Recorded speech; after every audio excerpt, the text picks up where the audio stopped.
हाय, कसे आहेत सर्व? आय होप सो तुम्ही सर्व छानच असाल. तर आज मी बनवणार आहे मसाला शिमला मिरची.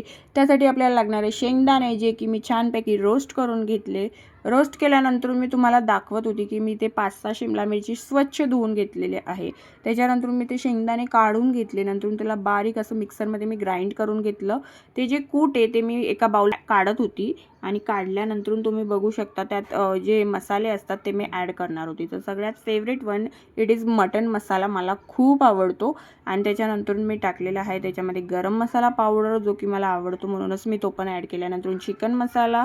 हे सगळे मसाले ऑप्शनल आहे, तुमच्याकडे अवेलेबल असेल तर तुम्ही टाकू शकता. नंतर मी टाकलेला आहे अंबारीचा कांदा लसूण मसाला जो की मला आवडतो फ्लेवरसाठी. नंतर हळद, त्याच्यानंतरून जे आपलं लाल तिखट असतं जे घरी बनवलेलं असतं होममेड मसाला तो मी ॲड केला बिकॉज तिखट होण्यासाठी. नंतर मी मीठ टाकलं आहे त्याच्यामध्ये.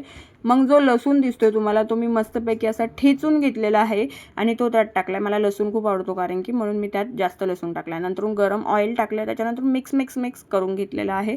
असं काही दिसतं मिक्स केल्यावर. नंतर शिमला मिरचीचे देठ आहेत ते मी रिमूव्ह केलेले आहे आणि त्याच्या आतमधल्या ज्या बिया असतात त्या देखील मला आवडत नाही तर मी त्या काढून घेतलेल्या आहे कारण की मला नाही आवडत. जर तुम्हाला आवडत असेल तर तुम्ही नक्की त्या ठेवू शकता. नंतर टोमॅटो दिसतो इथं, तर मी हा टोमॅटो जो आहे ना हा मी बारीक कापून घेतला बिकॉज याची फोडणी द्यायची होती म्हणून मी ते काढून घेतले. नंतर शिमला मिरचीच्या आतमध्ये जे स्टफिंग आहे शेंगदाण्याचं ते आपण भरून घेतले. नंतर मी गॅस ऑन केलाय.